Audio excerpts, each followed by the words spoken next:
Қыздар, үй жағдайында сумен ғана блиниді осылай жақсы қылып пісіруге болады. Сүтсіз сумен пісірсеңіздер өте дәмдірек шығады. Бұл блиніміздің рецептіне бірінші қыздар жұмыртқамызды жарып аламыз. Блиниға сүттің орнына судан пісірген суда жасауға болады. Екі жұмыртқамызды жарып аламыз. Енді осы екі жұмыртқамызға 2-3 ас қасық қант сап аламыз. Бірінші. Кім қатты тәтті жақсы көрсе, кішкене көбірек салуға да болады. Негізі 3 ас қасық қант жетеді. Енді осы екі жұмыртқамыз бен қантымызды тәптен жақсылап, жұмыртқамыз, қантымыз кішкене езілгенше араластырып аламыз. Сүт болмаған жағдайда қыздар өте таптырмайтын нәрсе. Жасаңыздар болады үйде. Екі жұмыртқамызды осылай араластырып алдық қыздар. Енді осыған 2-3 ас қасық сұйық май. Күнбағыс майы, сұйық май. Күнбағыс майынан 3 қасық құйып аламыз.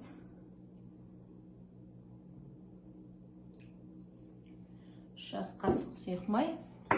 Енді осыны тағы да кішкене араластырып жүреміз.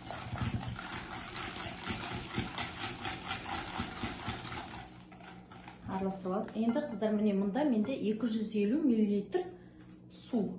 Су өте суық болмаған дұрыс. Кішкене жылы су болса, осы суымызды құямыз. Енді тағы да жақсылап араластырып.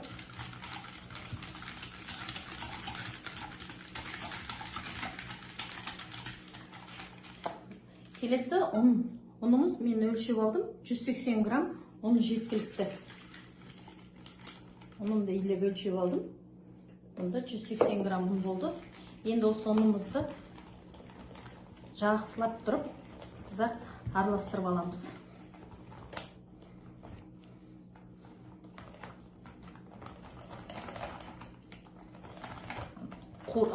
Кесектері болмау үшін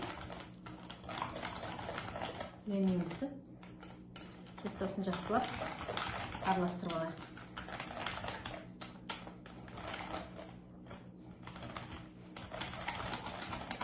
Ешқандай қамқор, ештеңе болмау керек қыздар. Әбден. Осылай жақсылап қыздар осылай араластырып аламыз. Енді қыздар бұған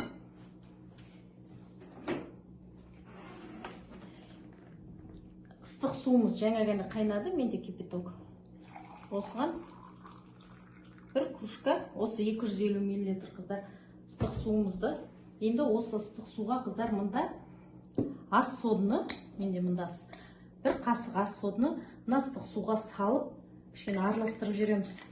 Сонда қыздар ас содының несі берілмейді, дәмі шықпайды, қышқылдығы ас содының дәмі шықпайды. Осы араластырып жүресіздер бір қасықты. Сосын жаңағы салмамызға құйып жүреміз.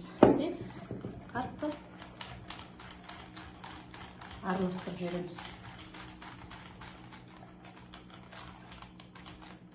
Қыздар міне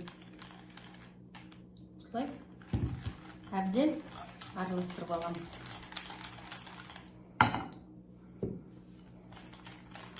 Ешқандай несі болмау керек.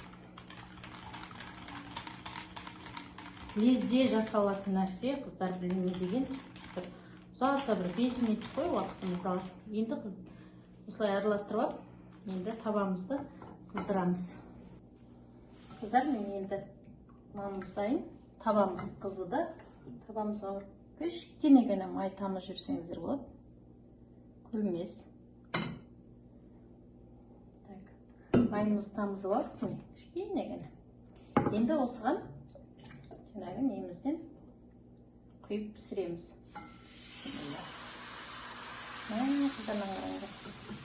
Прям дырочками кесік блини болып күшті пісіп жатыр. Осылай сүтпен де сумен де қыздар жынды болады екен. Пісіріп көрсеңіздер болады, пісіріп. Тамамызды әбден қыздырып аламыз. Чечетін.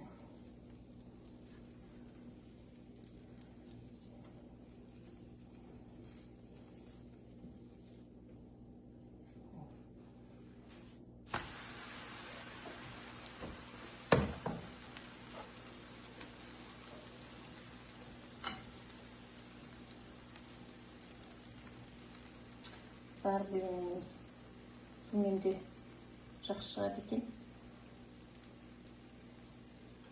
Әдемі болып. Сүтпен де сұйық та емес, қою да емес. Осындай бір немемен жасасаңыздар, мама.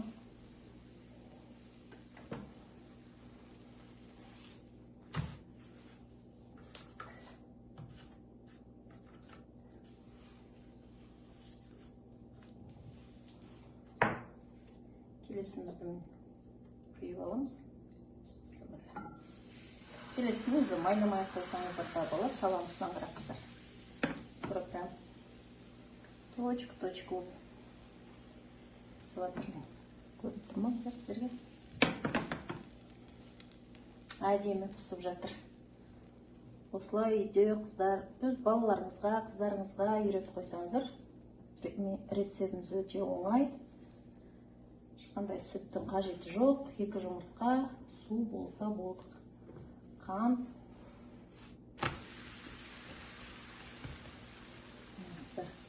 Қалай күшті пісіп жатыр. Қоңыр болып. Осылай барлық блинімізді әдемі қылып осылай пісіріп алуға болады.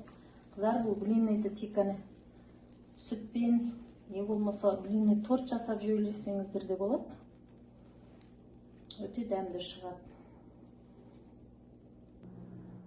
Қыздар, міне суға ғана пісқан блиніміз әзір болды.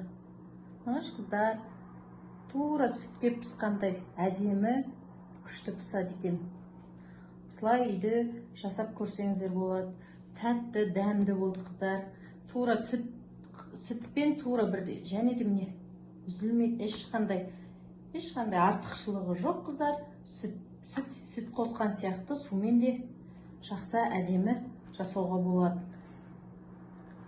Менің қазақша каналымды қолдап, лайк басып, комментарий жазуды ұмытпаңыздар. Сау болыңыздар.